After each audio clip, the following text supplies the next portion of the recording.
Bienvenidos a La Hora del Museo, el podcast del Museo Histórico Nacional. Identidad, cultura, patrimonio y más.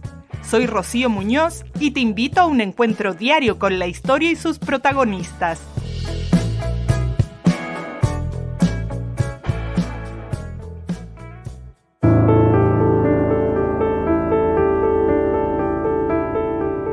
Entre 1948 y 1952, el Partido Comunista de Chile fue declarado ilegal por la denominada Ley Maldita de González Videla. Pero algo comenzó a suceder en muchos talleres del país. Los creadores que militaban en el Partido Comunista o simpatizaban con sus ideales no se silenciaron. Siguieron pintando y desarrollaron un lenguaje visual de resistencia que marcó una etapa en la historia del arte chileno. José Venturelli, el gran muralista y grabador, se convirtió en el emblema de esta generación. Sus obras retrataban obreros con puños alzados, campesinos trabajando la tierra y rostros marcados por la lucha social. Una estética que los artistas adoptaban a través de los códigos del realismo socialista internacional, pero los reinterpretaban desde la realidad chilena.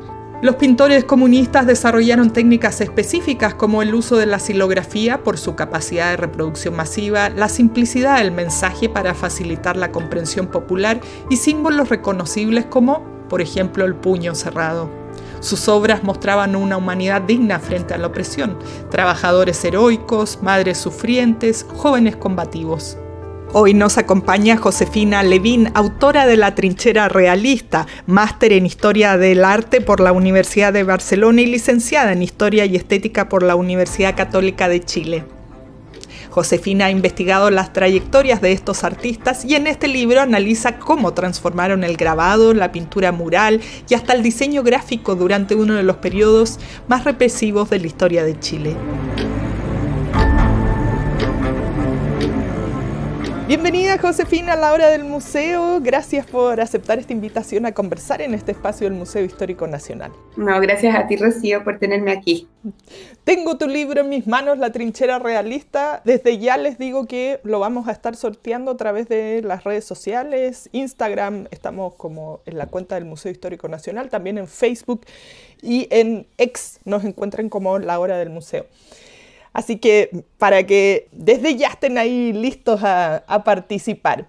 Josefina, bueno, siempre nos gusta conocer un poco de las motivaciones personales que llevan a nuestros invitados a investigar los temas que generalmente dan vida a un libro. En tu caso, desde la historia del arte hay muchos temas. ¿Cómo se fue encaminando este gusto por la historia del arte hasta dar vida a esta investigación que tiene que ver con todo el arte que se desarrolló en una época de militantes del Partido Comunista? Hoy día es como impensado así política y arte de alguna manera. Sí, es un poco anacrónico el tipo de arte, las estrategias de arte político que ellos ensayan en esa época. Es interesante la historia de cómo despierta mi interés por investigar este tema, porque la verdad es que, y esto yo creo que igual le puede pasar a otros investigadores, este fue un tema que yo siento que me salió al paso a mí. No fue un tema que yo decidí investigar como de manera premeditada, a propósito de un interés que estaba perfectamente claro. Ese no fue el caso.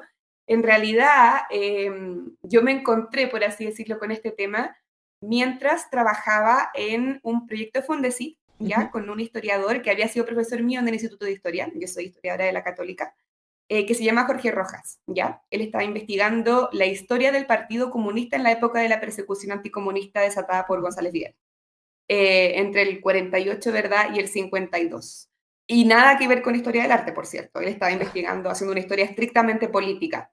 Pero lo que sucedía era que yo, cuando empecé a trabajar en este proyecto Fondesit, esto fue en marzo del 2018, yo justamente había concluido la licenciatura en Historia y estaba emprendiendo mis estudios en la licenciatura en Estética, porque me interesaba un poquito especializarme, por así decirlo, en Historia del Arte e Historia Cultural.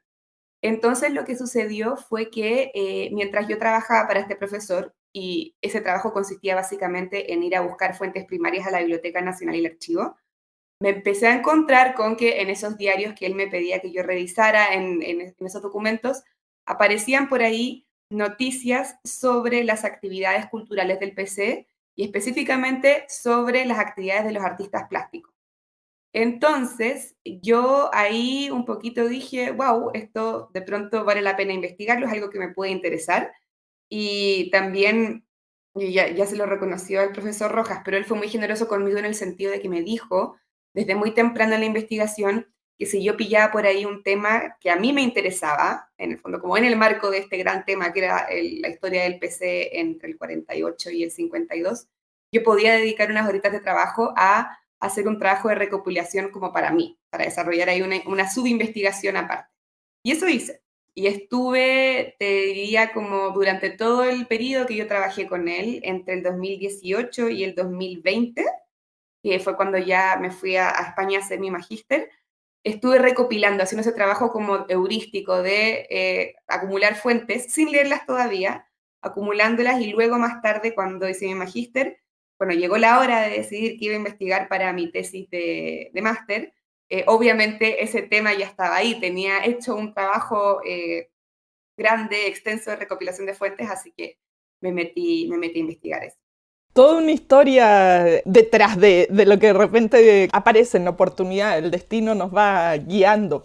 Bueno, hoy lo vemos en este libro La trinchera realista, consignas de la plástica comunista chilena en la temprana Guerra Fría, y de portada tiene una imagen de Venturelli, ¿verdad? Este dibujo, o no sé si es una silografía o serigrafía de Venturelli, que hace poquito estuvo una tremenda exposición de él en el Centro Cultural La Moneda, estuvimos hablando de eso aquí también, pero vamos a esto que yo decía inicialmente, el Partido Comunista, no solo en el arte, sino mundialmente, por ejemplo en el cine, en Hollywood, con toda la persecución que hubo de los directores, guionistas, actores, aquí tú abordas la plástica, estuvo súper unido al arte. Entonces yo decía hoy día como que pensaba en el Partido Comunista o en cualquier partido político, como que no, generalmente los artistas ya no adhieren a esos movimientos.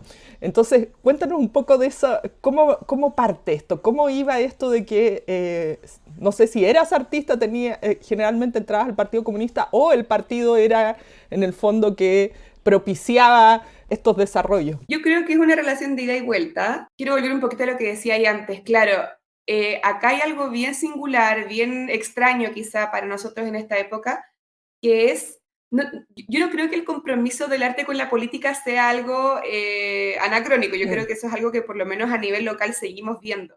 Pero el modelo de eficacia política en el que creían los comunistas entre el 48 y el 52 es muy distinto al que opera hoy día en el arte político contemporáneo, ¿ya? Con esto quiero decir lo siguiente, hoy día el arte contemporáneo en general, que es muy político, o sea, yo trabajo en el mundo del arte y en general las estrategias artísticas, las operaciones artísticas que yo veo todos los días, tienen intenciones políticas, no sé si partidarias, pero sí políticas, Claro. ¿ya?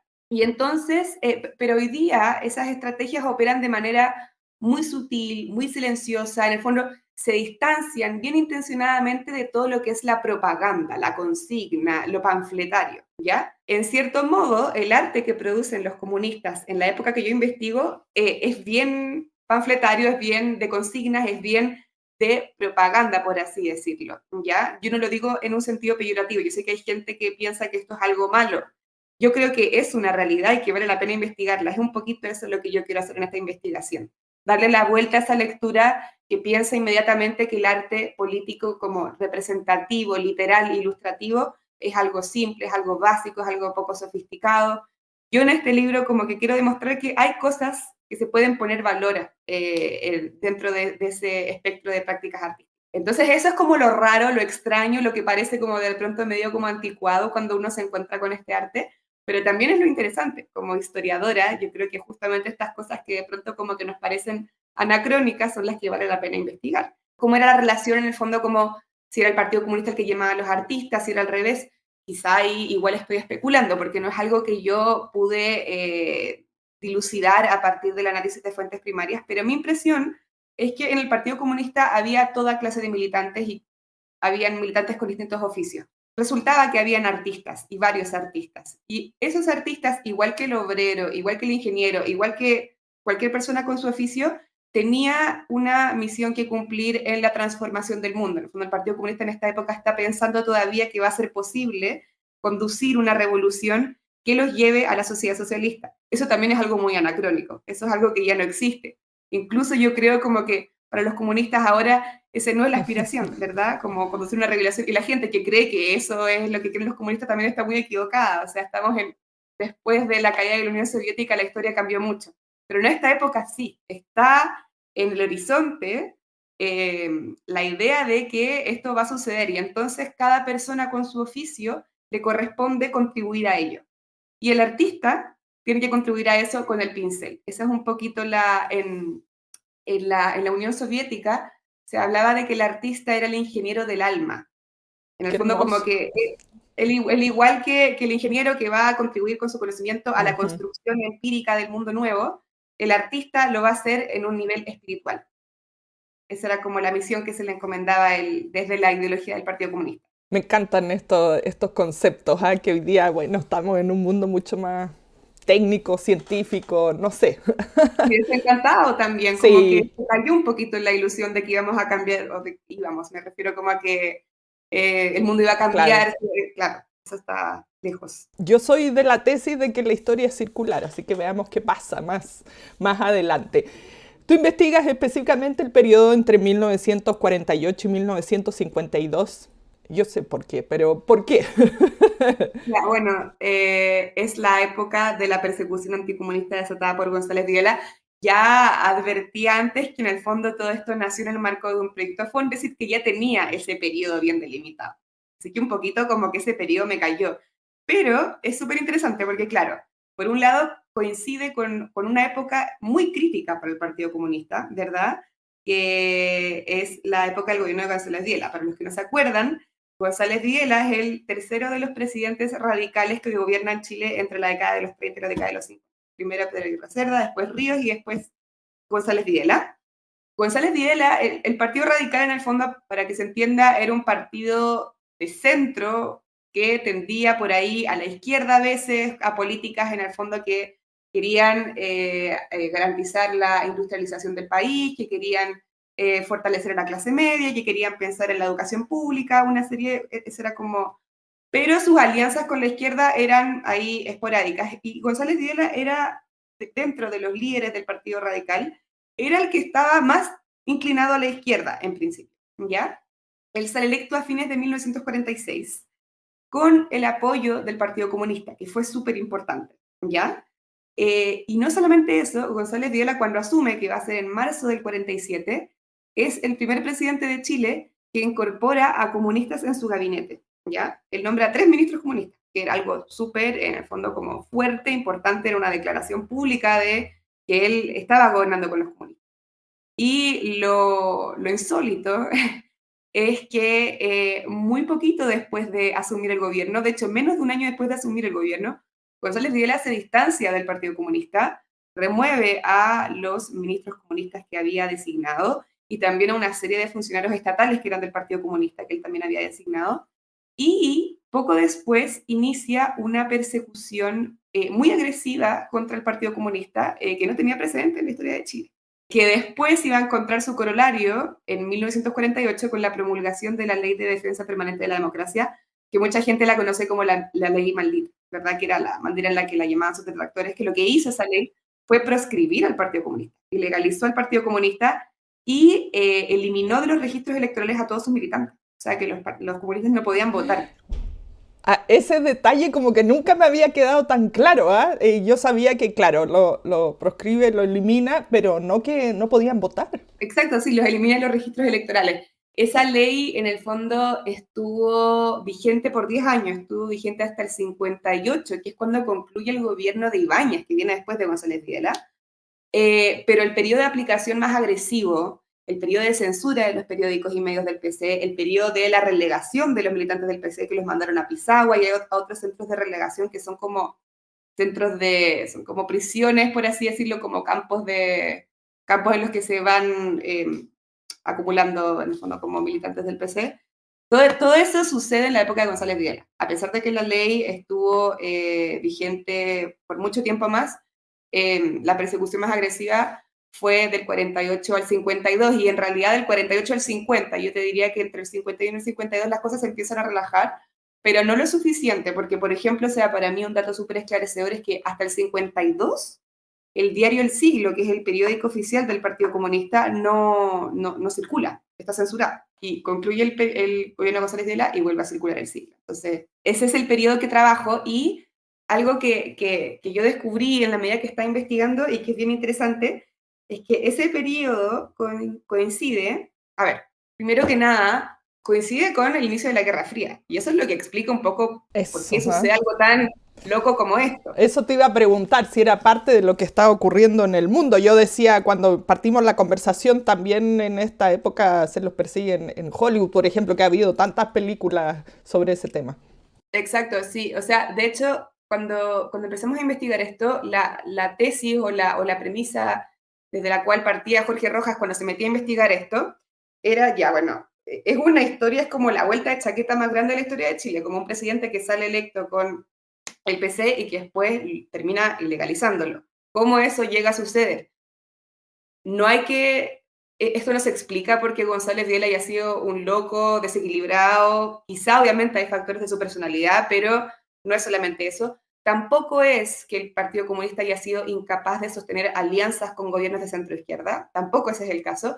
En realidad, la explicación de Jorge Rojas, lo que miraba era que cuando González Videla sale electo, que es finales de 1946, todavía está muy fresco en la memoria el recuerdo de la Segunda Guerra Mundial, que concluyó el 45, ¿ya? Claro, Y en la encimita. Segunda, y en la Segunda Guerra Mundial, que también esto como vale la pena recordarlo, nacieron lo que se llaman los frentes populares, ¿ya? O, bueno, un poquito antes de la Segunda Guerra Mundial, pero a propósito del fascismo, se articularon los frentes populares, que eran coaliciones muy amplias que unían a partidos de centro con los partidos socialistas y comunistas. Todos en conjunto, los partidos burgueses democráticos, como se les denominaba en ese momento, y los partidos socialistas y comunistas, todos juntos para combatir a ese enemigo común que es el fascismo, ¿ya? Entonces, con ese recuerdo fresco en la memoria, a fines de 1946, no es tan raro que se haya armado una coalición, ¿verdad?, donde el Partido Radical, con González Videla a la cabeza, se unía con los comunistas. No era tan raro para ninguno de los dos lados, ni para González Videla, una persona de centro-izquierda, ni para el Partido Comunista parece tan extraño esto de hacer alianzas. Lo que sucede es que González Videla asume poco después, en 1947, pero en 1947 ya se desató la Guerra Fría, ya están creciendo muy rápidamente las tensiones y nos encontramos de pronto en una época completamente distinta. En el fondo, esta es la historia de un gobierno que es electo en una época y que le toca asumir en una época completamente distinta. Cambió el panorama y, por lo tanto, por un lado, el propio González Videla ya no parece tan dispuesto a estar negociando con los partidos comunistas en un escenario donde el anticomunismo está creciendo muy, muy rápidamente desde la derecha hacia el centro. Y por otro lado, esto también hay que decirlo, el Partido Comunista también se está trincherando, también está en el fondo como extremando sus posiciones y tampoco está dispuesto a negociar con los partidos burgueses democráticos. Entonces, eso es la Guerra Fría, ese es el clima de la Guerra Fría y yo por eso también creo que es muy interesante pensar el arte en esa época, porque en el caso, o sea, verdad que la Guerra Fría no fue solamente un conflicto bélico, político, estrictamente político o económico, fue un conflicto que se trasladó a todos los aspectos de la vida cotidiana, incluyendo la cultura. Y hay varios autores en el fondo que ya desde hace rato han identificado que en el plano del arte, esa batalla entre el Occidente y Oriente, en el fondo, entre las dos mitades del mundo, se tradujo en una batalla de formas artísticas, ¿ya? Y esas formas eran el realismo socialista, que era lo que promovía la Unión Soviética, y por otro lado, el expresionismo abstracto norteamericano, que vino a simbolizar en el fondo como el arte que no es político, el expresionismo abstracto, para que la gente se haga una idea, el representante más importante es Pollock. Pollock en el fondo es una pintura completamente abstracta, matérica, donde no es posible identificar ningún tipo de mensaje. Entonces es un poquito, ese tipo de arte le servía a Estados Unidos para decir, este es el arte de los pueblos libres, este es el arte en el fondo que no se somete a consignas políticas, y la Unión Soviética, por su parte, sin ningún problema decía, no, el arte tiene que hacerse parte de la política, y también advertía que ese arte norteamericano es igualmente político, de otra manera. Ese es Claro. el escenario. Dentro de esta conversación me llevó a mi cabeza buscar algo en mi biblioteca y aquí tengo el libro que todavía no lo hemos abordado aquí en el programa de los años turbulentos donde estuviste trabajando Ah, sí. con Jorge Rojas. Así que bueno, después en otro episodio seguramente lo invitaremos a hablar de esa investigación netamente histórica. Yéndonos aquí al tema ya estético, con estas trincheras, como tú pones acá en el libro, se pasan a los estilos artísticos. Tenemos lo que pasaba en Estados Unidos o de quienes apoyaban a Estados Unidos, lo que ocurre con la Unión Soviética. Y ahí entonces vamos entrando a los temas. Tú decías, nos explicabas como las diferencias más grandes, más en general de cada uno de los estilos. Pero me imagino que en un mundo que recién acaba de terminar una guerra mundial, empieza la Guerra Fría, hay esta persecución política. ¿Cuáles son, y ya yéndonos de lleno a lo que tiene que ver con el Partido Comunista, que es el tema de tu investigación?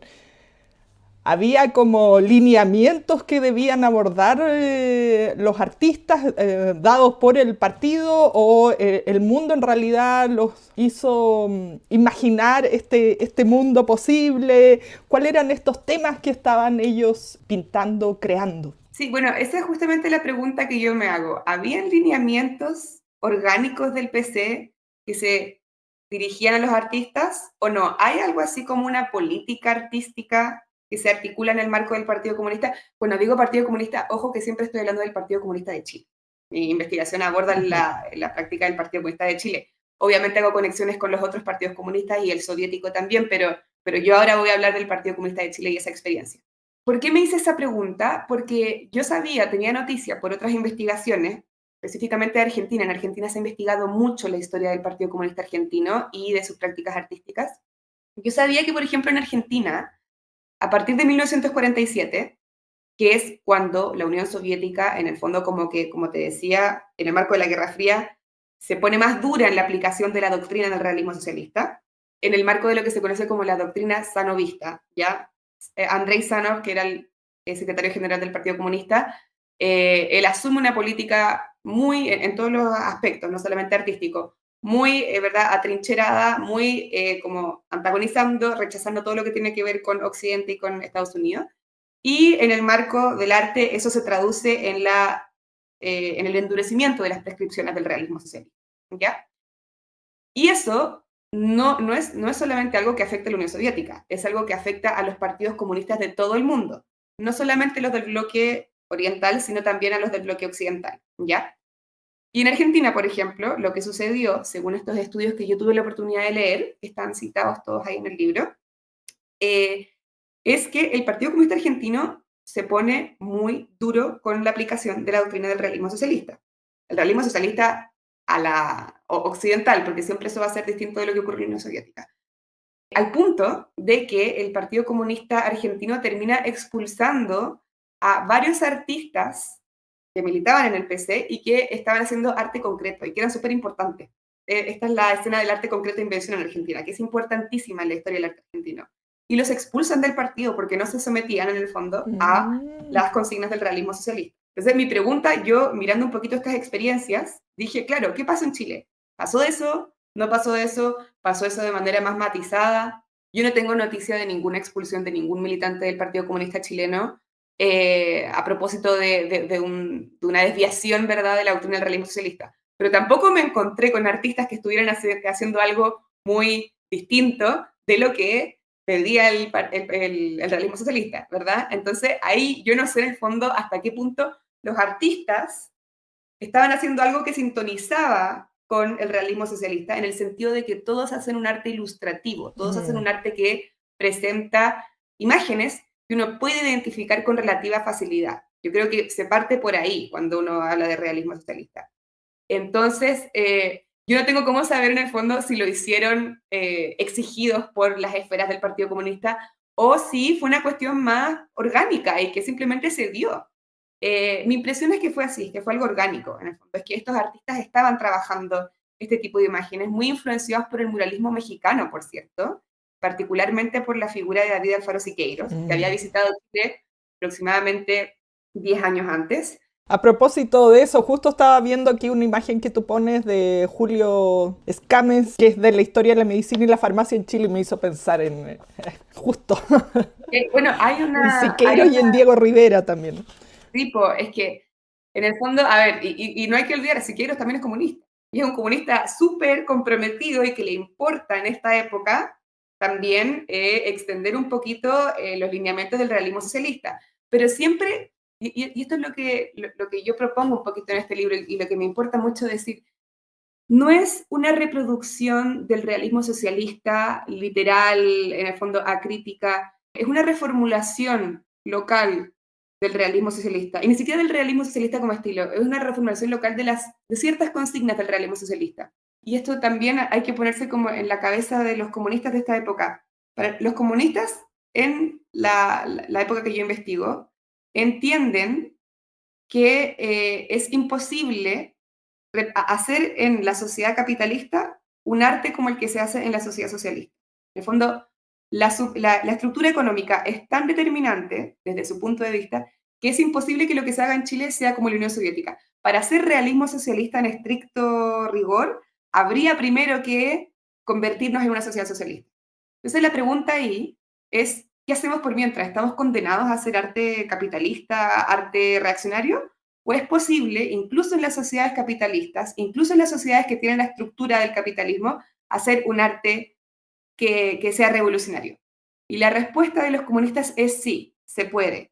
Y ese arte comparte un espíritu con el realismo socialista, pero no es realismo socialista en sentido estricto. Y hay una cita de Venturelli muy bonita, que está en el libro, donde él dice, no era arte de la sociedad socialista que no es posible en nuestro sistema, pero es un arte que comparte los principios del socialismo, algo así, no me acuerdo exactamente cómo lo plantea, pero está muy clara en el fondo esa distancia que ellos reconocen. Nosotros no podemos hacer el arte de la Unión Soviética, y eso es interesante porque les da un campo de acción y de libertad para hacer otra cosa, porque no pueden simplemente hacer lo que están haciendo en la Unión Soviética. Y lo que vemos es muy latinoamericano, o ya estamos acostumbrados a lo mejor por todos estos años viéndolo. Y ahí quería entrar a esos temas que ellos pintan. O sea, yo veo trabajadores, por ejemplo, independiente de que sea o no mandato del partido, en este espacio como de libertad que tú decías que tenían, ¿qué es lo que comienzan a producir estos artistas? Y no te lo había preguntado hasta ahora, ¿cuáles son los artistas que tú abordas acá en el libro? Bueno, voy a partir por los artistas. Son sobre todo 4, que son los que aparecen, o sea, son los que yo vi ahí reproducidos en los medios del Partido Comunista. Son José Venturelli, Carlos Hermosilla Álvarez, ellos son los dos más importantes, Julio Escames y Pedro Lobos. Son ellos 4 sobre todo. Eh, los temas que aparecen, obviamente hay una comunidad en el fondo, porque uno ve las imágenes y ve que se repiten ciertos temas, ciertos tópicos, y efectivamente es sobre todo la experiencia de la clase trabajadora en Chile. Y en Chile, y es muy, es cierto lo que tú dices, de que hay algo muy local, hay algo muy latinoamericano, no vemos la figura del obrero londinense o europeo, estamos hablando específicamente de los mineros, por ejemplo, del norte chileno. Eso, ahí estoy pensando en las ilustraciones que José Venturelli hace para la novela Hijo del Salitre de Bolo de Teitelwein, que se edita el 52. Si bien yo en este libro agrupo a estos artistas en el fondo en una escena común, lo cierto es que igual son artistas que tienen cada uno sus estilos definidos, tienen sus propios intereses. Hay que recordar también que son de distintos lugares, y eso es algo como yo creo súper positivo, como que tiene esto de investigar esta escena artística. Venturelli está en Santiago, pero Carlos Hermosilla está en Valparaíso, y es una figura súper importante en ese lugar. Julio Escames está en Concepción, y Pedro Lobos, si bien está en Santiago en esta época, viene de Putaendo. Entonces Pedro Lobos, por ejemplo, nos vamos a encontrar ahí con mucha representación del mundo campesino. En cambio, en Carlos Hermosilla, lo que uno va a ver son representaciones del obrero, pero el obrero del puerto. Entonces como que hay como, bueno, y estilísticamente desde luego que también hay una impronta que cada uno le da a su arte. Pero definitivamente la cuestión, o sea, el tema que más aparece en este tipo de arte es el trabajador, la figura del trabajador en sus distintas versiones en Chile. y sobre todo la figura del trabajador encaminándose hacia la revolución. Al final, como que un poquito lo que uno se da cuenta aquí es que, acá quiero hacer como una pequeña comparación con el realismo socialista soviético. El realismo socialista soviético representa el mundo socialista en toda su grandilocuencia. Así estamos en el nuevo mundo y todo es puro optimismo. Los chilenos, los comunistas chilenos, no pueden hacer eso. No pueden hacer eso porque ellos no están en ese mundo todavía. Ellos piensan que van a llegar ahí, pero todavía. Y no pueden hacer eso porque están en el escenario completamente opuesto. Estamos en un escenario de persecución donde el Partido Comunista está siendo perseguido. Entonces, no pueden participar de su optimismo. Tienen que denunciar la injusticia también. Entonces, hay varias obras donde también se ve al obrero sufriendo, al obrero padeciendo en el fondo la dominación capitalista, por así decirlo. Pero del lado de ese sufrimiento siempre hay un poco de optimismo. Ese es como el balance que tenían que hacer siempre como los comunistas. Tenemos que representar la injusticia sin caer en un mensaje desmoralizante que termine como por anular la agencia de la clase trabajadora. Se trabajaban constantemente en ese equilibrio. También hay como, dentro de esta esperanza que hay, sobre todo en el arte de Venturelli, como el que aparece en la portada, hay como de alguna manera me lleva a pensar, no sé, los griegos, los romanos, como el ir a la batalla, pero de una manera súper grandiosa, como héroes, por así decirlo. Épica, sí, muy épica. Épica, eso. Sí, está eso, de todas maneras. Esa ilustración que está en la portada del libro de Venturelli es del Canto General, que es este libro que edita Neruda, el 50, en plena clandestinidad. Neruda exiliado y Venturelli hace las ilustraciones para ese libro, y esa figura se llama El Vengador. Aparece de nuevo algo, o sea, otra obra de Venturelli que yo creo que tiene como esta narrativa media épica, es un mural que está reproducido ahí, se llama América no invoco tu nombre en vano, y está, bueno, ese mural existe Aquí lo tengo. Ahí está, perfecto, sí. Y también, ¿verdad? O sea, la figura es la misma Claro. figura del vengador que está ahí, el caballo como encaminando un poquito lo que es la revolución, con todo el pueblo detrás, está definitivamente... Claro, esa versión mucho más épica, como conversábamos. Bueno, no nos queda mucho tiempo, pero es una historia realmente fascinante lo que va pasando. ¿Cuáles eran los usos? Porque ahí también el arte también tiene sus usos. Conversábamos hace varios minutos atrás de que se piensa a veces que es solo propaganda, pero me imagino, por ejemplo, los murales, qué sé yo, todo esto, ¿cuál era la idea o el objetivo o simplemente contar lo que está pasando? No sé si tenía sus usos igual como de llegar a cierto público estos mensajes. Sí, o sea, el objetivo del arte comunista en esta época es inyectar en la clase trabajadora la energía para conducirnos al mundo nuevo, para conducir la revolución, definitivamente. Pero lo que tú mencionas con respecto a los medios, yo creo que es súper interesante porque algo que define el arte comunista de esta época es que se inclina a utilizar dos medios, sobre todo, que son grabados y murales. Sobre todo grabados, porque imagínate que en esta época es difícil hacer murales, o sea que Venturelli haya sido capaz de pintar eso en la época de la ilegalidad es bien asombroso en el fondo. Pero, y yo me preguntaba esto, ¿por qué grabados y murales? Efectivamente, son medios que habilitan una recepción masiva. Los grabados se difunden, se reproducen y se difunden en carpetas, en álbumes, y los murales están ahí en la calle, en el espacio público, para que cualquiera los pueda ver. Entonces, hay una distancia, y está muy declarada en los textos de los comunistas de esta época, de nosotros no queremos hacer pintura de caballete, nosotros no queremos hacer la pintura que se expone en las galerías cerradas, en los 4 muros del museo, nosotros queremos hacer un arte que sea público. Eso obviamente retomando también un mensaje que ya está bien articulado desde el muralismo mexicano. Esos medios se explican en parte porque habilitan una recepción masiva para que todo el mundo y para que la clase trabajadora en específico, que es el destinatario de este arte, se encuentre, ¿verdad? Tenga la posibilidad de conocer este arte. Los álbumes de grabados, por ejemplo, o sea, esto es solamente para dar una imagen de esto. Una de las, en lugar de circular en museos y en galerías, el arte comunista de esta época circulaba, por ejemplo, en caravanas que se hacían a sindicatos. ¿Cómo sería eso? Nunca había escuchado de esto. En el fondo eran los artistas, iba un grupo de artistas y también de dirigentes del Partido Comunista, era como una comitiva más o menos amplia, y llevaban ilustraciones, llevaban reproducciones de los grabados de los comunistas y también reproducciones de grabados, por ejemplo, de Diego Rivera, de otros artistas Mm. internacionales, para mostrárselos a los obreros, y hacían conciertos, o sea, en el fondo tampoco era algo exclusivamente plástico. Y eso también es lo que trato de plantear en el libro, eso es muy vanguardista en el fondo, como que, y acá retomo un poquito la noción de vanguardia de Peter Burg, y en el fondo eso es muy vanguardista en el sentido de que están tratando de rehabilitar la relación entre el arte y la vida, que es algo que en la modernidad se divide, ¿verdad?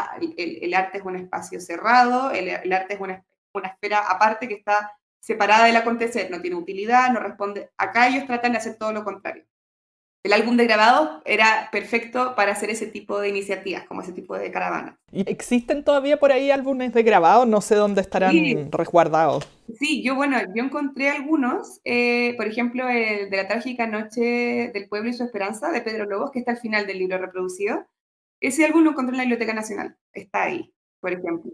Aprovecho de preguntarte porque me imagino que muchas amigas y amigos que nos están escuchando están pensando dónde se puede ver parte de este arte, cómo hacer este recorrido que tú haces en el libro. Bueno, hay cosas que están más de difícil acceso como este álbum de grabados tal vez, pero me imagino que habrán cosas digitales o en la calle que podemos ver. Sí, o sea, digital está la mayoría, o sea, yo encontré muchas imágenes en medios digitales. También hay que meterse ahí a buscar las organizaciones que hoy día están resguardando el patrimonio, el fondo, la obra de estos artistas. Ujú, Por ejemplo, la Fundación José Venturelli claro. tiene Instagram y tienen en el fondo la reproducción de la mayor cantidad de obras de Venturelli. Entonces, como que yo creo que hay que moverse por ahí también en la biblioteca, el álbum de Pedro Lobos, por ejemplo. Pedro Lobos es un artista un poquito más como abandonado porque no hay una institución, se Claro. murió relativamente joven, nadie lo conoció mucho, entonces ahí es más difícil, pero, por ejemplo, a mí me ayudó mucho Eulogio Rojas, que tiene una colección, Eulogio Rojas Durán, tiene la colección Eulogio Rojas Durán, y él, yo ya lo había encontrado en la biblioteca, pero él también me mostró la versión del álbum que tenía, del mismo, de La trágica noche del pueblo y su esperanza. Entonces, hay por ahí gente que está haciendo un trabajo de recolección, ¿verdad?, estos materiales y también de difusión, porque no es que lo están coleccionando para quedárselo ellos, sino que todo lo contrario, es para hacerlo público. Yo igual partiría siempre por los archivos y por la biblioteca, que no son tan cerrados como uno pensaría. O sea, yo pedí ese álbum de grabados, me dieron permiso incluso para sacarle fotos. Y el otro lugar que es bien interesante y que tiene una carpeta de Venturelli y de Hermosilla, de reproducciones y de medios de prensa, donde también uno puede ver obras, es el archivo del Bellas Artes. Ujú, que ahora está abierto ahí, está a un costado digamos, del ingreso de la sala central. Uno Exacto, puede así ir y que entrar y pedir, bueno, es más a la vista. sí, Está hermoso. Para terminar, ¿cómo se acaba esta historia? Porque bueno, se acaba el gobierno de González Videla, pero ¿y qué pasa con estos artistas? Si de ya. alguna manera se le puede dar un cierre a esta etapa. O sea, justamente yo creo que no, yo creo que no se puede cerrar y hay que continuar escribiendo sobre esto, porque lo que cuando uno termina una investigación, siempre en el fondo se empieza a encontrar con lo que se viene después y con lo que se puede seguir investigando. Y lo que a mí me pasó, lo que yo encontré, lo que yo alcancé a vislumbrar, del 53 en adelante, hay que recordar, el 53 muere Stalin, ya en marzo. Y con la muerte de Stalin se cae un poquito el sanovismo, esta doctrina tan cerrada, el realismo socialista entra un poco como en una recesión y empieza a haber una mayor apertura de los partidos comunistas a otras formas de arte.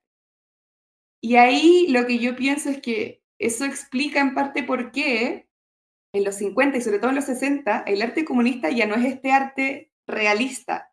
El arte comunista va a ser el arte de Balmes, de José Balmes, o de Guillermo Núñez, por ejemplo. Están haciendo, o sea, José Balmes viene un poco del informalismo, pero es comunista y su arte es político, solamente que está utilizando otro lenguaje. Guillermo Núñez hace algo, un pop comunista. Nemesio Antunes, que no es comunista, pero que sí se aparece mucho, yo alcancé a ver algo en los medios del Partido Comunista durante los 50, un poco está haciendo algo medio, está abstrayendo en el fondo su arte. Entonces, esta historia en el fondo continúa con algo así como una apertura. Y entonces lo que uno se encuentra son expresiones muy distintas, visualidades muy distintas que están orbitando dentro de la esfera del Partido Comunista. Eso es lo que yo creo que va a suceder justo después del periodo que yo investigo, y que creo que está súper interesante también que alguien eventualmente se meta a revisarlo también, a continuar esa historia. Bueno, ¿no? Como que las investigaciones nunca terminan y uno encuentra más cositas y dice, podría haber agregado esto. Parte del proceso. Josefina, muchas gracias por esta conversación, he aprendido un montón. Bueno, y como les decía, aquí está el libro, para que estén atentos a las redes sociales, lo vamos a estar sorteando, La Trinchera Realista, que no solo cuenta esta historia, sino que además tiene imágenes para que uno pueda ir siguiendo este recorrido en estos años que investigas. Así que ha sido un placer conversar contigo hoy aquí en La Hora del Museo. Igual, muchas gracias, Rocío, te pasaste. Esto fue La Hora del Museo, un encuentro cotidiano con nuestra historia, el podcast del Museo Histórico Nacional.